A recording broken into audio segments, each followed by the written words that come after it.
You're listening to Pombo and Peter's Picks, the home of your favorite sports betting podcast, presented by The Daily Goat.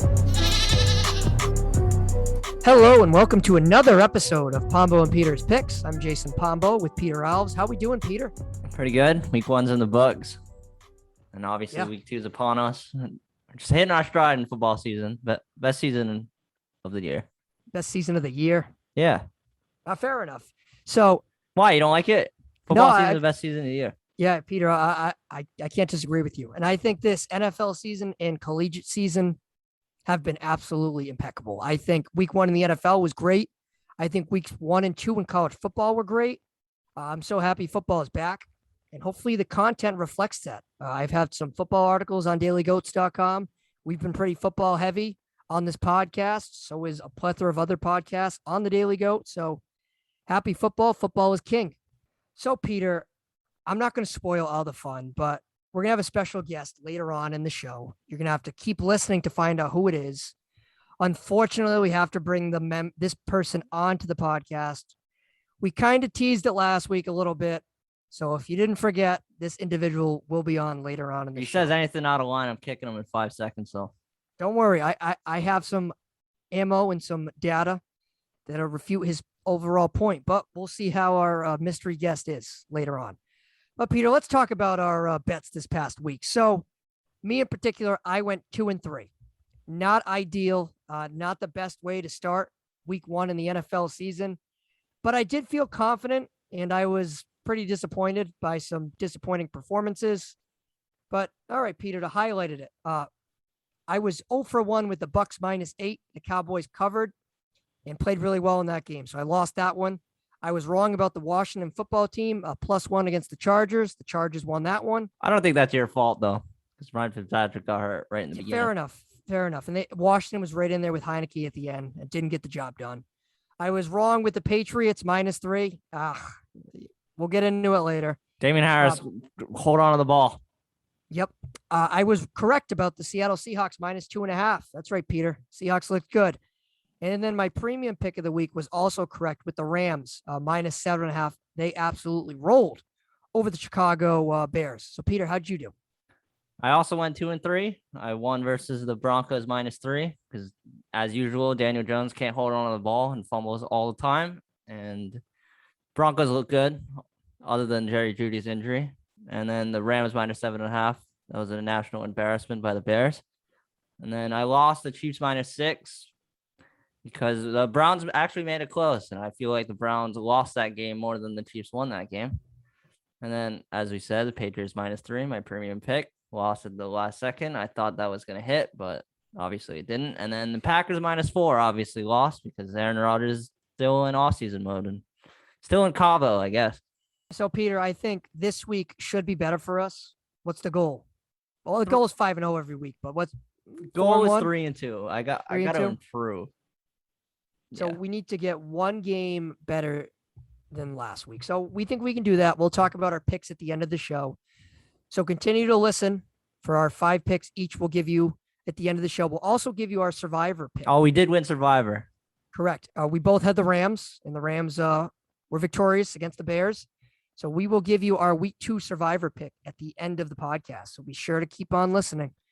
All right, Peter, let's get right into this here. So let's break down last Thursday's game. The Bucs, as they raised their Super Bowl air quote banner, they faced off against the Dallas Cowboys. So this was Dak Prescott's first game in nearly 11 months. And this was Tom Brady. Another year, another dollar, another year, and his loaded Bucs roster.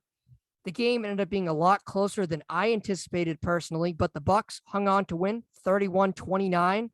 A last-minute drive led by Tom Brady ended up getting the Bucs the victory. So, Peter, what was your overall takeaway of that game? Overall takeaway, obviously, is Dak Prescott is back. His injury doesn't look like it's a problem, but his offensive line does look like a problem. And Landon Collins' 5-week suspension is going to be an issue, I think.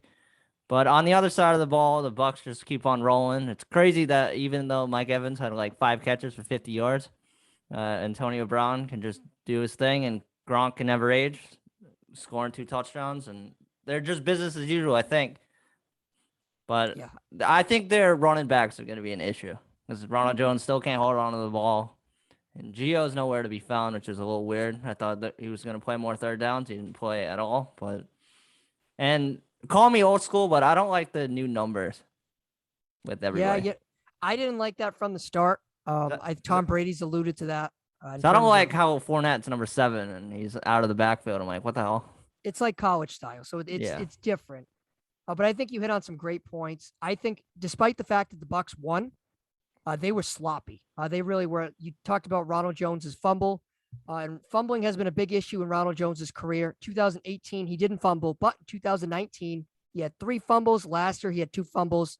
And this year, after 1 game, he already has 1 fumble. They were sloppy. They couldn't keep track of the ball. They had a lot of penalties. I think Bruce Arians' play calls overall could have been better. I think there was some criticism there. Chris Godwin, I think he had a real rough game. And I think Mike Evans also looked out of sort. He looked a little banged up. He didn't necessarily get a volume amount of receptions that I anticipated. Peter, get this, right? So Tom Brady, when he was targeting Antonio Brown and Gronk, 15 targets, 14 receptions. So that's a 93.3% reception. Tom Brady targeting Mike Evans and Chris Godwin. They were targeted 20 times, but they were only able to haul in 12 receptions. That's only 60%. So I think Brady's chemistry and connection with Antonio Brown and Rob Gronkowski were 2 really big takeaways I had in the game. Now, if Evans and Godwin continue to be slow, do not be surprised if Antonio Brown elevates to that number 2 wide receiver. But I just think that there's too many mouths to feed. Like next week, Mike Evans is going to get his touchdowns. Chris Godwin is going to get his touchdowns. I know that Chris Godwin got a touchdown last week, but I think that it's going to be give and take. Like Gronk's going to go away for some weeks. Brown's going to go away for some weeks. And then some weeks is going to be Leonard Fournette show.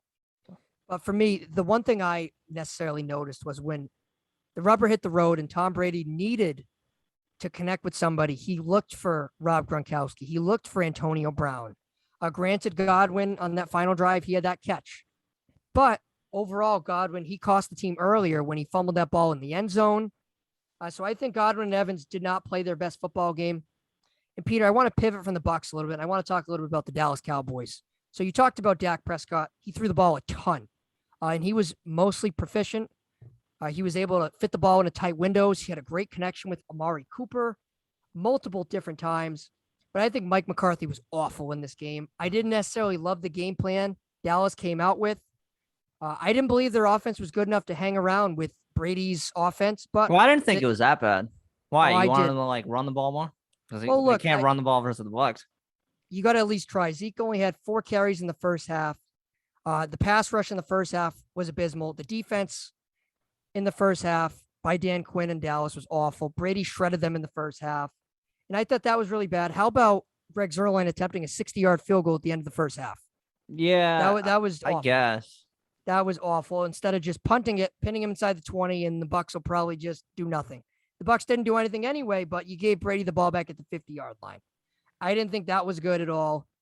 Dallas was also really slow in the red zone, 1 of 4 in the red zone, and that ended up being the difference maker. But overall, this Cowboys team, I do think their offense was really good. Like I mentioned, Prescott, 42 of 58, 3 touchdowns. He had a quarterback rating of 101.4. Now, next game, we'll see if Zeke is able to get involved a little bit. Michael Gallup's on IR now. So Amari Cooper and CeeDee Lamb will be the top 2 receivers. That's certainly enough, along with Tony Pollard out of the backfield. So I do think the Cowboys are going to be a good team going forward. I did not pick them to win the division. And I don't want to say I regret it after week 1, but Fitzpatrick got hurt. He's on IR. He's going to be out for some time. So the Cowboys could be in the driver's seat to win the division. I do regret it, though. If it's not the Eagles. And the thing is, we're usually pro Cowboys on this podcast. We usually pro Prescott, and we usually think the Cowboys would come out on top of the NFC East. This year, we kind of swayed away from that. And sure enough, this will be the year for the Cowboys, right? Yep. Any other takeaways on the Bucs Cowboys?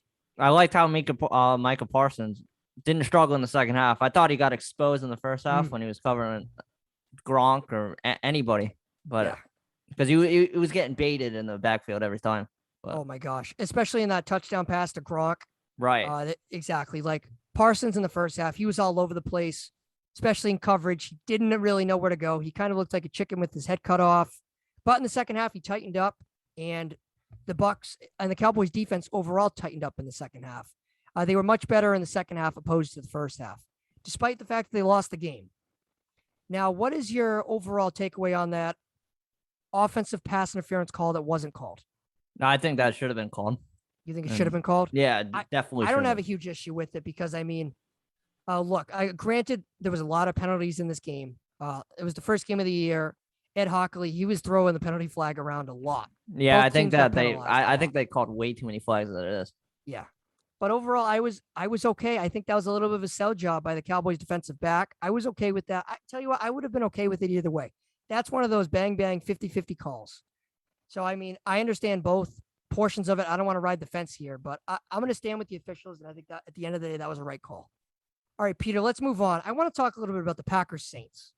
So the Packers were a team that I didn't necessarily love coming into 2021. I thought they would win the division, but I ultimately thought they would struggle against tougher opponents, but I thought they'd roll against the Saints. That didn't come to fruition. They lost 38-3, losing by 35 points, the biggest loss of the Aaron Rodgers era in Green Bay. Jameis Winston absolutely shredded them. He was 14 of 20, 148 yards with 5 touchdown passes, a QBR of 92.5. Kamara, he had 83 yards rushing. He was effective running the ball along with the pass catcher. Kamara did his thing. Aaron Rodgers, on the other hand, he struggled mightily. 15 of 28, 133 pass yards, and 2 interceptions.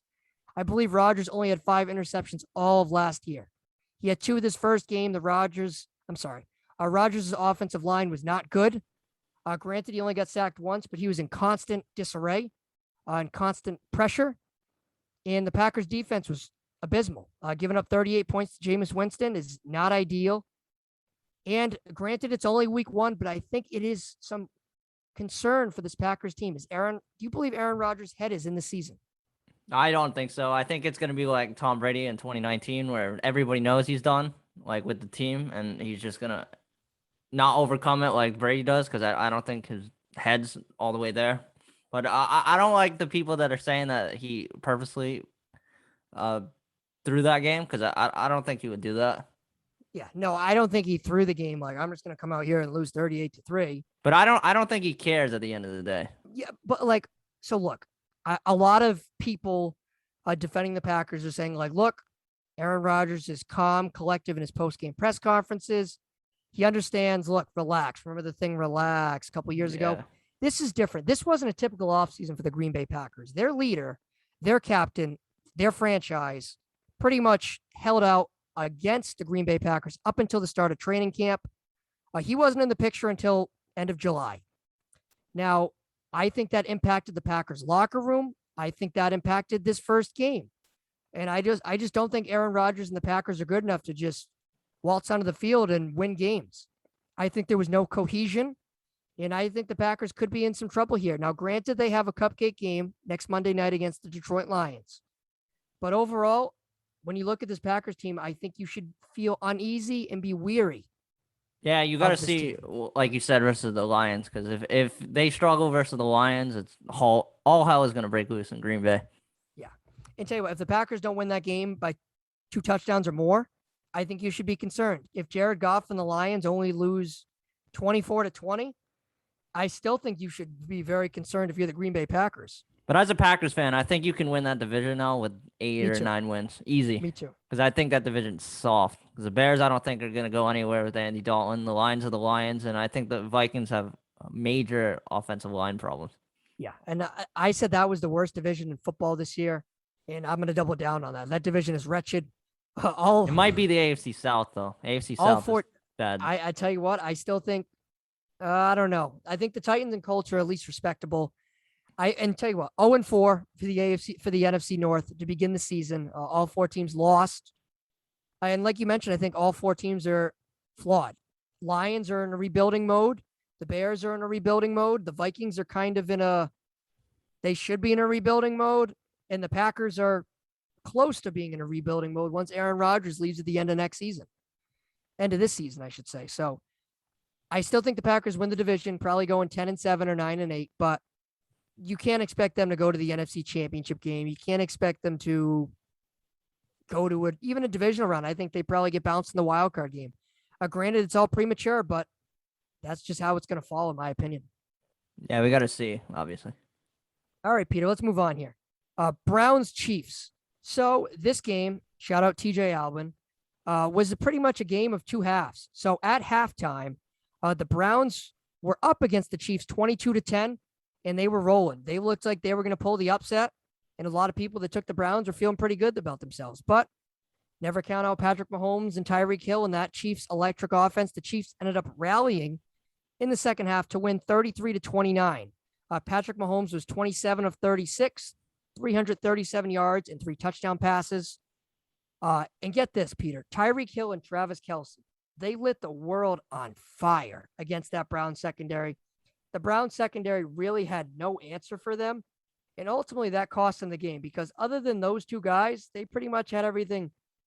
I don't want to say locked down on defense, but they held everything together pretty much decently. But Tyreek Hill and Travis Kelce combined for 17 receptions for 273 yards and 3 touchdowns. 273 yards. That's an absurd number. Well, it's So what do you always the make of this case. game? I don't get. It's always the case with those two. Like, if you're a defensive coordinator, that's like your first. Easier said than done because it's Tyreek Hill and Travis Kelce. But like, they always go off. It doesn't even like. And then like Nicole Hardman and then like Byron Pringle obviously does nothing. And then the running backs are the running backs. But it's always the MMO over there. I'll tell you what. At the end of this first half, I was drinking a little bit of TJ's Browns Kool-Aid. I was like, Oh, after Hey. after the Browns didn't score after the first half, like right before halftime, I was like, no, the Chiefs are gonna be like, all right, well, we actually got to try Yeah. now. And well, then- they were up 22-10. Granted, it's 2 scores. But look, I thought they were playing really well. And they just kind of fizzled out. And it showed me that the Chiefs are still the class of the AFC.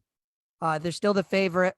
And I think the only team that can get in the Chiefs' way is themselves. I think it's true. Listen, they unless face the injuries- Ravens on Monday. If they destroy the Ravens, it's gonna be like every other year where they're just gonna sleepwalk the AFC Championship game and they don't even have to try.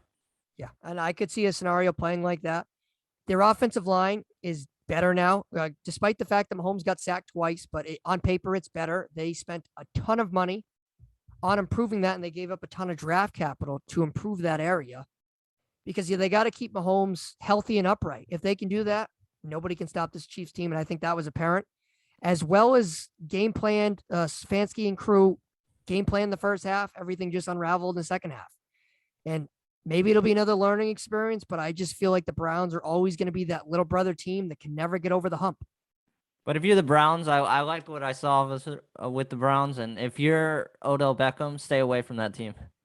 At the end of the day, I think he's a cancer to that locker room, and he's already out for week 2, and I think that's a good thing for them. Do you think, again, this is more of probably a conversation towards the trade deadline. Do you think Beckham plays another game with the Browns? Yeah, I think so. I think he does, but his knee injury, he hasn't even like took hits yet, which is bizarre. Yeah, it makes absolutely. I don't want to say it makes no sense because he's obviously rehabbing, but I think there's a cause for He's been concern. rehabbing for like months. He's been rehabbing for a long time, and I think if you're the Browns faithful, you should be a little concerned upon that. Any final points on the Browns Chiefs here? I like the Browns. I'm still picking still them on to the win Browns, huh? AFC Yeah. All right. I respect it. Peter is not jumping ship yet. We'll see how that train rocks in about 2 months. But right now, Peter is sticking by his guns. All right, Peter, let's talk a little bit about Monday Night Football. I think this game was absurd in a number of different levels. So the Vegas Raiders, they had a sold out 100% capacity crowd for the first time in Allegiant Stadium. All those fans finally got to see the Raiders play a home game. It was cool to see. They beat the Ravens 33-27. Now, this game was drunk. This game was drunk on so many different levels. I thought for sure the Ravens had it going into the second half. Then I was sure that the Ravens were going to lose. Then I was sure the Ravens were going to win. Then so on and so on. And ultimately, Derek Carr connected with Zay Jones for the game-winning touchdown pass in overtime. Now, Peter, where do you go about this game? So this game was crazy. Lamar Jackson, he had 2 key fumbles twice. And both of those fumbles ended up being touchdowns for the Raiders. But Derek Carr and the Raiders were not very sharp either. I think Carr was inaccurate in a number of different instances. But Darren Waller was on fire. He had 10 catches for 105 yards and a touchdown, but he was targeted 19 times. So, which was an absurd number to me. Nobody else was really getting that target volume other than Waller. Brian Edwards got some, Hunter Renfrow as well, Henry Ruggs a little bit, but predominantly it was the Darren Waller show. The Raiders were unable to run the ball. Josh Jacobs only had 10 carries, 34 yards. He did get 2 touchdowns, but he was clearly banged up. He was sick, and I think he was dealing with a knee injury, so he was banged up. And he's got turf toe already. He's always banged up. Yeah, Jacobs was banged up, and that Raiders offensive line is not good, and Jacobs isn't going to get through the year healthy. He's just not. Going the other side with the Ravens, I think Lamar Jackson, he was okay at best. Like I mentioned, he had the 2 fumbles, but he was 19 of 30 for 235 yards and a touchdown, but he was sacked 3 times. I think his offensive line let him down in some instances.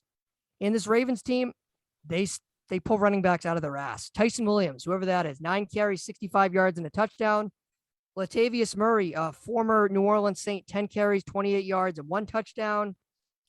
Marquise Brown had a pretty good game, 6 catches, 69 yards and a touchdown on 6 targets. Brown looks mightily improved. But Peter, let's talk a little bit about this. What was your takeaway from this overtime period?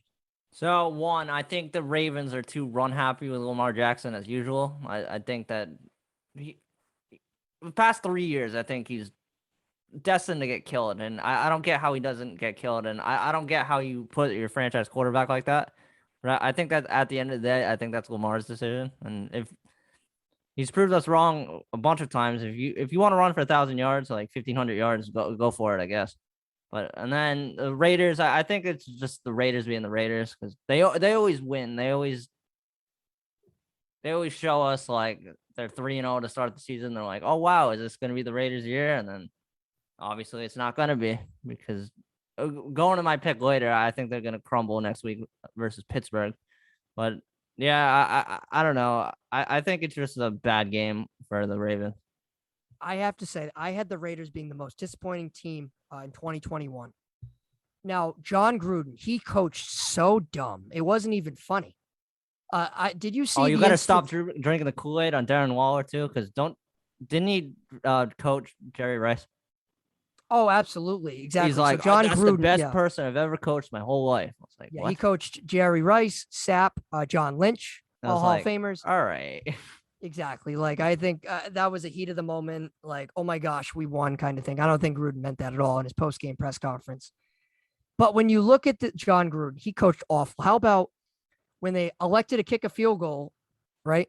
I think it was a 43-yard field goal, and they couldn't find the kicker and the long snapper. So they took the delay of game penalty because they were out of timeouts because they used them on stupid stuff before. Like, it was just so dumb. And then how about the goal line sequence that First and goal, Derek Carr, sneak, stuffed. Then second and goal, they run a stupid hard count. The one thing you're hard counting on the 1 yard line, like exactly. That is the dumbest thing. Like with a rookie tackle, and I don't blame the kid from Alabama. Like, why are we hard counting here? Second and goal at the half-yard line. It makes absolutely no sense. You're just looking for trouble, and that's exactly what happened. What happened? Third and goal, interception.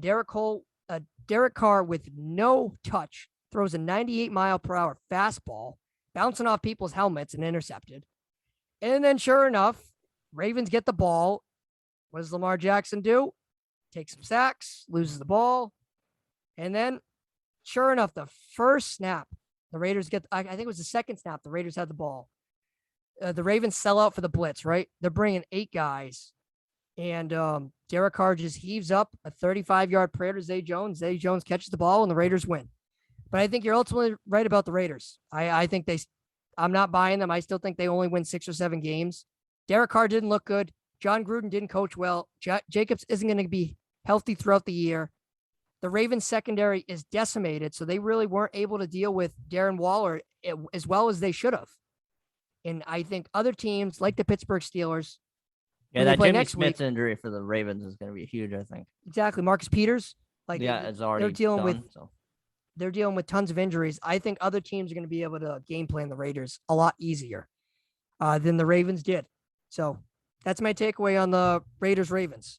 So Peter, before we bring on our next guest to break down this other particular game that happened, do you have any other games that really stuck out to you that you really enjoyed, were surprised about? I like the Bengals offense. I think the Bengals were trying to give away that game versus the Vikings. I don't think the Vikings were taking it. I think the Vikings are becoming one of the worst teams in the NFC, which is really, really bizarre because they have talent all over the field. But I think their offensive line, as I said at the beginning of the show, I think is going to do them in. And I think that Kirk Cousins is in for a long year. I agree. And my overall takeaway on the week is Jalen Hurts. He took advantage of his opportunity against the Atlanta Falcons. Hurts, when he started last year, he was only 1-3, but I don't really necessarily believe that was his opportunity because that was Doug Peterson. Remember, Doug Peterson was screwing around at the end of the year, putting in third string quarterbacks, rotating them, and that was a mess. But when Hurts was finally given the keys to the castle, he was 27 of 35, 264 yards and 3 touchdowns. They won 32-6. Granted, the Falcons defense isn't anything to write home about, but Hurts looked really well. He also ran for 62 yards. He looked really good. He was hitting his reads. And this Eagles team, their offensive line and their defensive line, they're better units than I anticipated. So that was my overall takeaway is that Jalen Hurts might be better than people thought he had. I just got to see him versus not the Falcons, though. Yeah, that's fair. No, that's a fair judgment. All right, Peter. So our mystery guest, we're going to bring him on now. So we talked about it last week on the show. And Peter and I, we're good to our word. We're going to win or loss. We're going to bring this individual on. So we're going to bring on Matt Cunha. Matt Cunha, the great individual who is a Dolphins fan, an avid Tua supporter, and an avid graphics creator for Pombo and Peter's Picks. So Matt, welcome back. So we're going to let you, we'll give you like 60 seconds to give your Tua talk or. Yeah, you have the whatever. floor for a while. Yeah, whatever you want to talk about. I'll go on mute and I'll get some popcorn and I'll listen. All right. So I listen to this podcast weekly.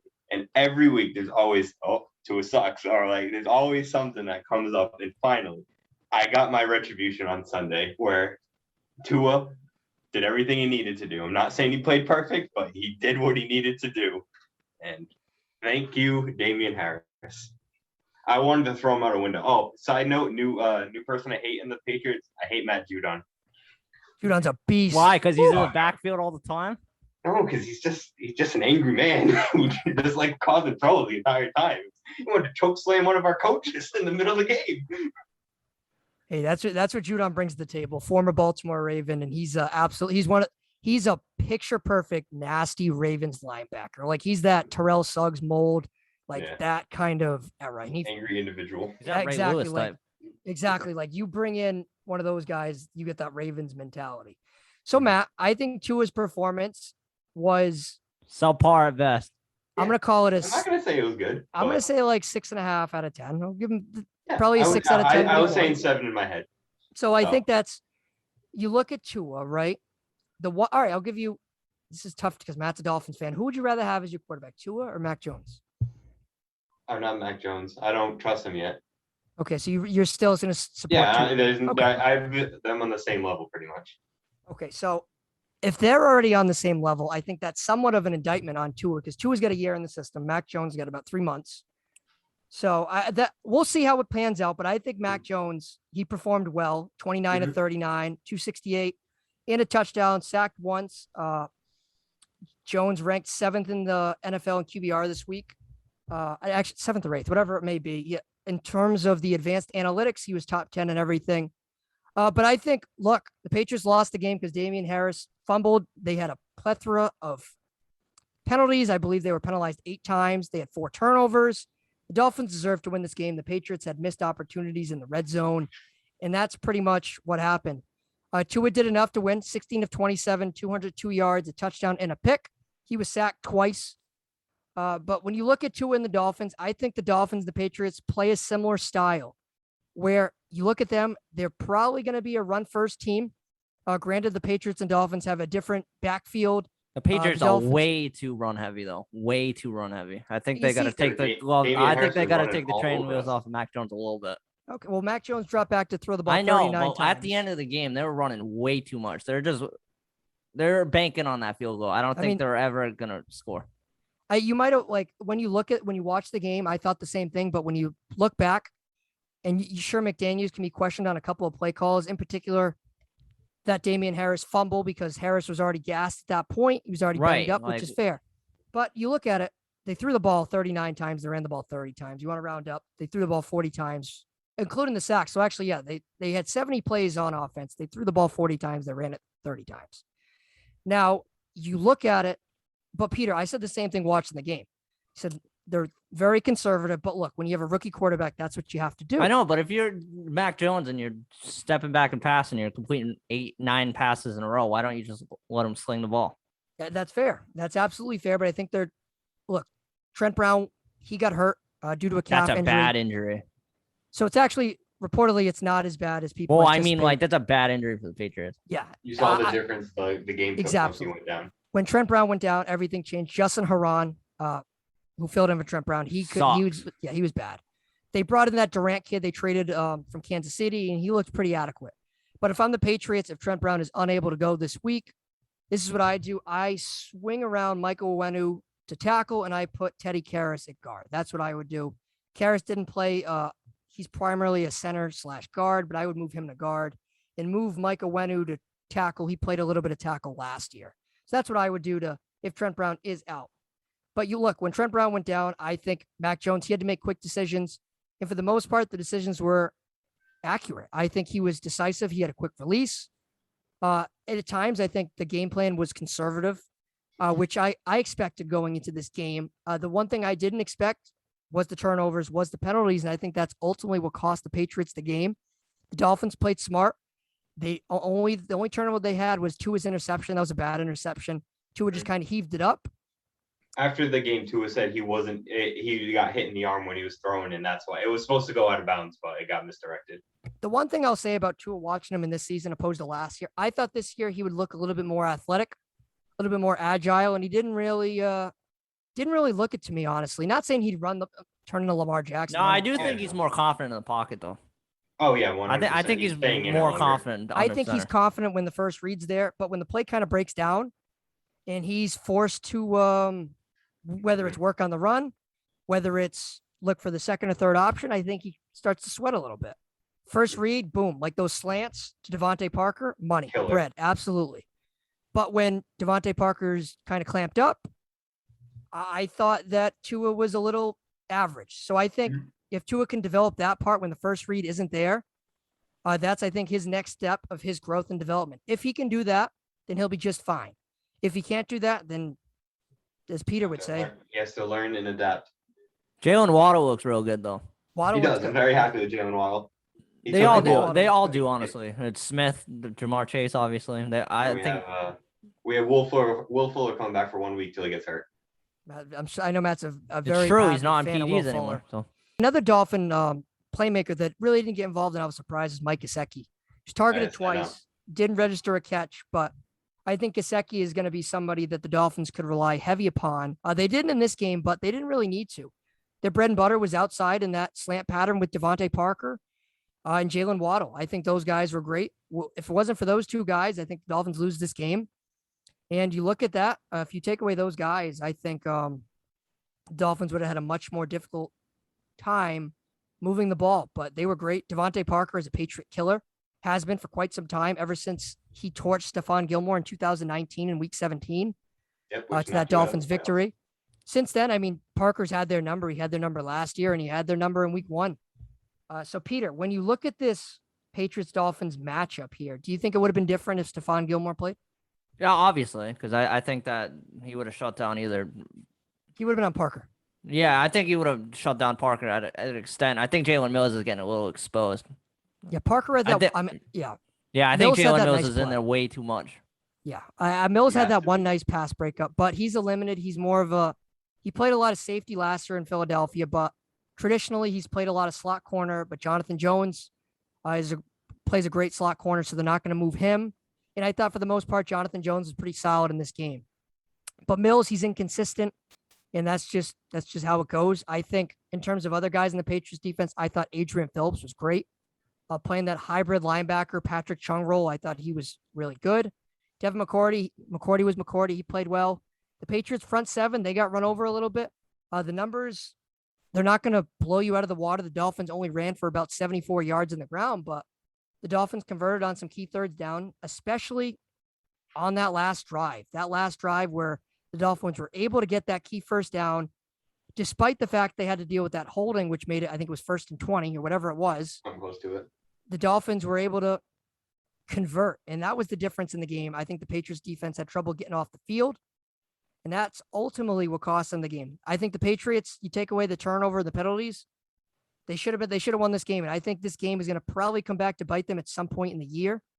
But I think this Dolphins Patriots, I guess we'll call it a rivalry between Tua and Mac Jones for the next couple of years. Similar head coaching styles in Flores and Bill Belichick. Similar defensive players, for God's sake. Former Patriots, Landon Roberts and Jason McCourty. You look, it's a similar team. And you guys got some of our guys like Ted Karras. Exactly. And the Patriots have Ted Karras. So you look at from an outsider perspective, from not knowing anything about the Patriots for the last 20 years, you would think the Dolphins played a style of Patriots football and the Patriots played a style of Dolphins football, turnovers and penalties, which has stabbed the Dolphins in the back for a number of years. And it hasn't been stabbing the Patriots for a number of years. Well, it shows a lot about Brian Flores. I like Brian Flores.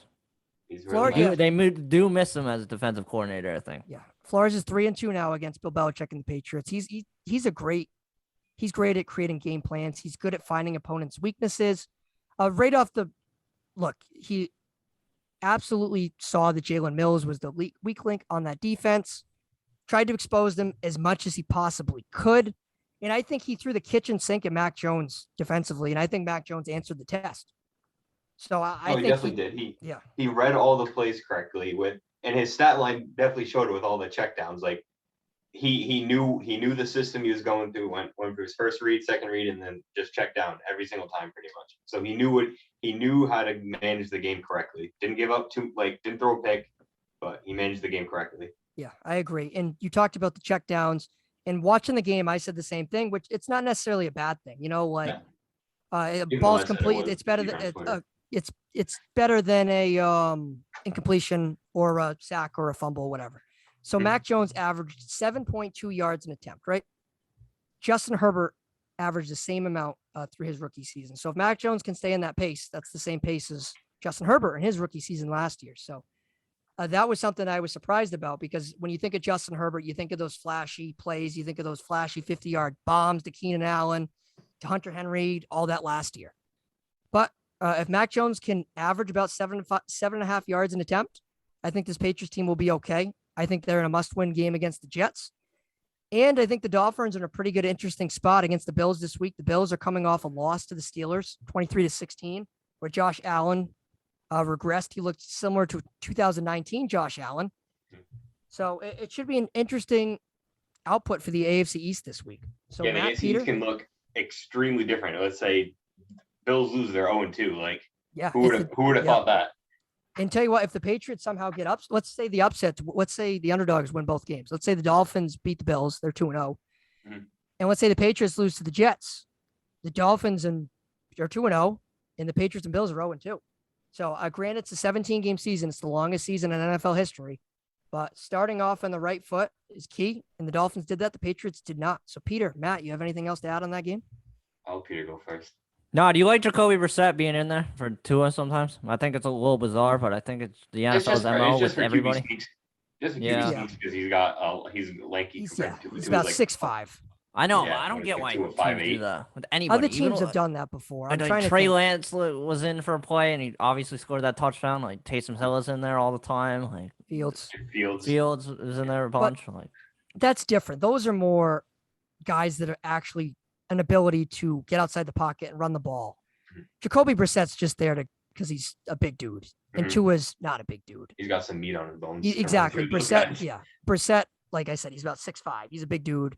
So that's why Brissett's there to convert those 4th and short, those goal line plays, to put a little bit of a wrinkle. I don't think it's the same thing as utilizing a Taysom Hill or Justin Fields or Trey Lance. I think that's more just to keep the defense honest, keep the defense ready for the, I don't want to call it the wildcat, but more the just mobile quarterback factor, because Andy Dalton isn't mobile. Jimmy Garoppolo isn't mobile. And last year, Drew Brees wasn't mobile, and Jameis Winston isn't necessarily mobile either. So inserting that guy is mobile is a different wrinkle. That's what people thought the Patriots would do with Cam Newton this year. I'm glad they didn't, but that seems to be a style that some offensive coordinator and some head coaches are going towards. I don't necessarily agree with it because I think it kind of creates a little bit of a funk. Like we saw the Saints use Taysom Hill last year. It's like, dude, what are you doing? Like, let Drew Brees throw the ball, let the Saints, like, it kills the drive. But it worked to the 49ers. He threw, what's his face? Trey Lance threw a touchdown pass. So the only concern I have with it is that they're gonna just have like, it's gonna create like a feeling that he's like almost breathing down his throat. Was it Brissett? Yeah. But I don't think so. I think he's just there. I think Brissett has and his I think role. too, it's also for Tua. Like, I don't know if he's worried with his hip, like diving into the thing like that, diving into the pile like that. I don't know. He just doesn't want to do that, or who knows. Yeah, that's a good fair. point too. I didn't even think about that. Yeah, I don't know where. So Tua is healthy, clearly. Well, I don't want to say clearly, but like we all know, like he hasn't been in the injury report. He's healthy, and that from the team's perspective. Now, is he still worried about a hip? I don't know. I mean, who knows? Absolutely, that could absolutely be a mental thing, but I think it still comes down to Brissett is just a bigger guy and who converts on those fourth downs. And we saw the Colts did that a little bit last year with Philip Rivers. They put Brissett in for a couple of those, so it's not like It's that's because Philip Rivers can't throw down the field. Brissett had to heave it. No, but for that too. But for sneaks, they did the same thing. It was a similar thing. So we'll see how the Dolphins utilize Brissett and Tua. But you got to give the Dolphins credit. They won. The Patriots lost, and past two games, Tua beat them twice in a row. So Peter, does Tua still suck? Can't say it now. Yeah. Dude, you're gonna break a 37 episode streak of saying Tua doesn't suck. Wait for the picks. Oh, wait for the picks. Fair enough. So Matt, after you hop off the podcast, be sure to continue to listen after. You know what I mean? Like after the episode comes out. So because you know what's coming after your segment. So Matt, we love you, Matt. Though. I know. I'll see you guys. Thank you, Matt. 1-0. See you week 7. We see you week 18. Yep, week 18. Is it really week 18? Yeah, that sounds weird. Yeah, last week in Miami. That's January 9th or something. That's actually stupid, but yep, get ready. Play. It's gonna be a spot for the playoffs. That's what it's gonna be. Could be. It probably is. That's exactly what it's gonna be. It's just how they're gonna set it up. What do you think the NFL knows what to do? All right, Matt. Thank you very much. See you, boys. All right, Peter. So let's see Tua throwing on his left. Tua can't throw. Rolling in his left. He can't even throw on his left. I should have asked Matt this question, but I didn't. Do you think Tua will ever be elite? Do you think he'll be a top 10 quarterback? I don't think so. I think that his throwing ability is like, what's his ceiling? I think it's like top. I think it's Kirk Cousins. 15-ish. Yeah, that's about fair. I think that's his absolute ceiling. That's why I think they're kicking the can on a guy like Deshaun Watson. Right. But they're in a good spot. They either have Tua for the rest of their lives or they have Watson. So. But I mean, if they end up with, let's say Watson ends up in Denver, right? For the sake of the argument, I think they'll always be limited from Tua's ceiling. Because as good of a coach Flores is, which I think he is, it's tough to scheme it up when your quarterback is like average. Like, what has Kirk Cousins ever won? You troll, but I don't think. I think they can win on defense and they can win around the ball. Yeah, I mean, as long as Flores is there. Any Tua slander you got left? No, we'll wait for the picks. I can't really give him slander because he won last week. Fair enough. So I was waiting for them the Pats to win though, because I was gonna be like, wow, right under pressure, Tua throws that pick. But like, I tell you what, I was teeing it up. Like I just made the point to Matt. I think Mac Jones, if he isn't already ahead of Tua in growth, he's parallel with him, and he's a rookie, and Tua's got a year in. And I think that says a lot about Mac Jones, because if you watch him, Mac Jones has command of the offense, and you know what I mean. He's accurate. He makes decisions. If the first read isn't there, like Matt said, he checks it down to James White, shuffles in the pocket, finds a second or third option. Tua, first option isn't there. It's difficult for him. I think we can all agree on that. I think he'll be a pretty safe quarterback. Like a starter? Or are you saying like a backup? No, like Mac Jones. I think it'll be a safe quarterback. Oh, I think you said I Tua. don't I'm think sorry. he's going to take a lot of risks.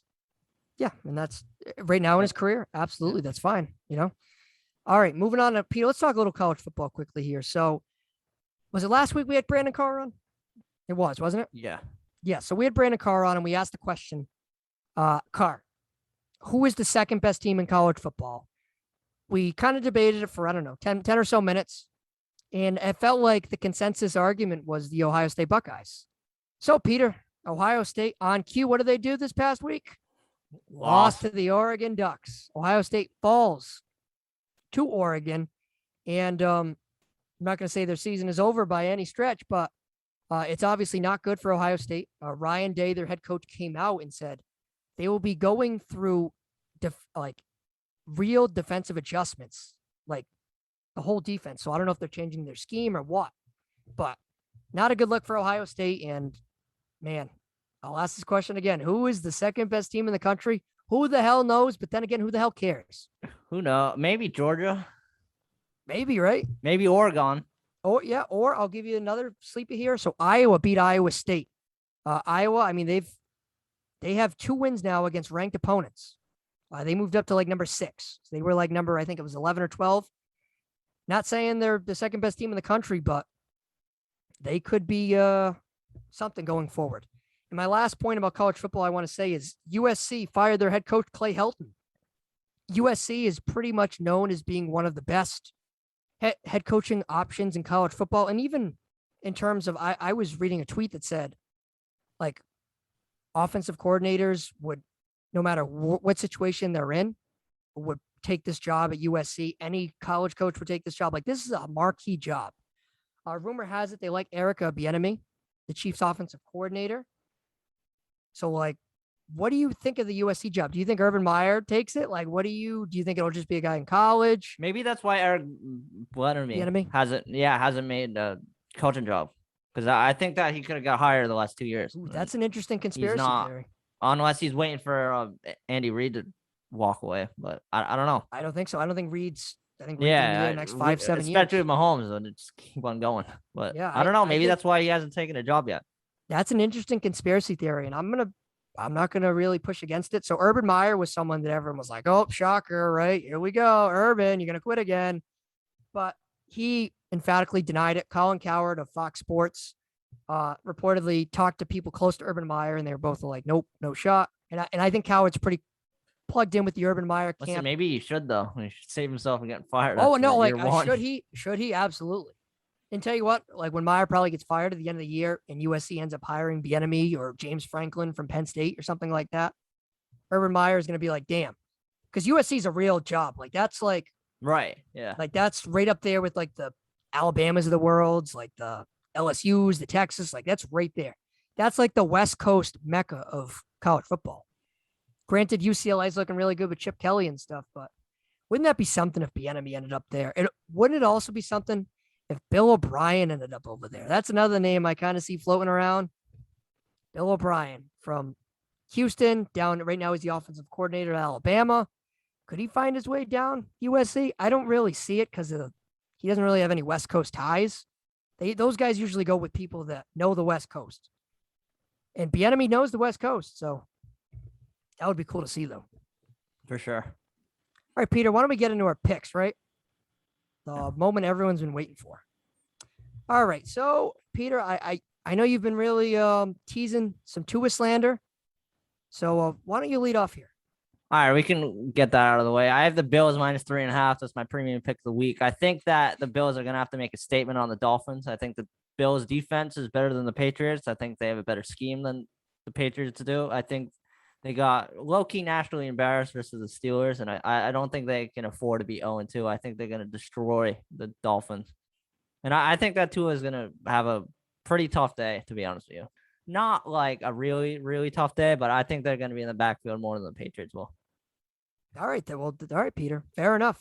So I'm going to go a little bit different than you on this particular pick. I'm going to go Bengals +2 over the Chicago Bears. So the Bears, look, they got their doors rocked, absolutely killed by the LA Rams. So the Bengals are a lesser opponent, but the Bengals, they beat Kirk Cousins' Vikings this past week. I think Burrow's going to be able to play well against that Bears secondary. And look, I still have some major concerns about Andy Dalton. I do. I really, really do. I don't think Dalton's good enough at this level anymore. And I think he showed that against the Rams. I like the Bengals +2. I'm actually, tell you what, Peter, I'm surprised the Bears are favored in this game. I thought the Bears looked really bad against the Rams. Well, because I think it's the Rams. That's why I'm picking the Bears -2, because I think that Andy Dalton has a revenge game versus the Bengals. And I don't think that they were as bad as they shown on Sunday Night Football. And I don't like teams that played in overtime playing the next week. I don't think that bodes well. So we'll be look, we're both not going 5-0. Sorry, folks, right? All right, next one. My premium pick of the week is going to be the Rams. Again, they're -3.5 over the Indianapolis Colts. Look at this Rams team. They are good, man. Matthew Stafford, he was my MVP pick. He looks absolutely legit. The connection he has with Cooper Kupp looks really good. Now, the Colts, on the other hand, they looked a little shaky in their loss against the Seattle Seahawks in week 1. Carson Wentz, without T.Y. Hilton, he kind of looked a little unsure of himself. I thought Michael Pittman would really insert himself as that wide receiver 1. He didn't necessarily do that in week 1. But I'm going to go with the road favorites here. I like the Rams -3.5 as my premium pick of the week. I totally What's your agree third with pick? that. I've also the Rams -3.5. I don't think the Colts O-line is as good as everybody thinks it is. And I think Aaron Donald's is going to wreak havoc and have a Chandler Jones day, to be honest with you. 5 sacks. All right, my third pick of the week, Peter, this one's a little bit unique, but I'm going to go with it. I think the Eagles +3.5 over the San Francisco 49ers. Like, you might think it's crazy, but the 49ers secondary is decimated right now. Injuries left and right. They just lost Jason Verrett, and that's a substantial loss for that secondary. And look, their defense didn't play that well against the Detroit Lions. Jared Goff and crew, they put up over 30 almost points. right versus the Lions. I was almost right. Exactly. Jared Goff, they put up some points. Now, I'm not saying the Eagles are going to win this game, but I could absolutely see them losing by a field goal. I like the Eagles +3.5 here. And that's why I like the Chiefs -3.5. I think that the Ravens injury with Jimmy Smith and obviously Marcus Peters at the beginning of the year, I think that's going to catch up with them. And obviously versus the Chiefs, you got to defend Tyreek Hill and Travis Kelce. I think they're going to have a tough time doing that. And as I said before with the Bengals, I don't like how the Ravens played in an overtime game right to the end. All right, my next pick, I'm going to go the Panthers +3.5 over the Saints. I'm going a lot of underdogs this week, but that's just the way I look at it. The Saints are currently dealing with some COVID issues with their assistant coaches. So I think it's up to 6 or 7 assistant coaches now that have been out of the building.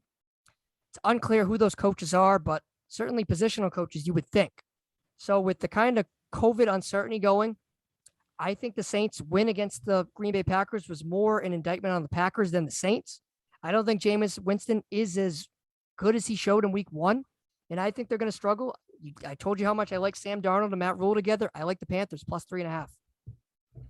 And my final pick, I like Pittsburgh -5.5 versus the Raiders.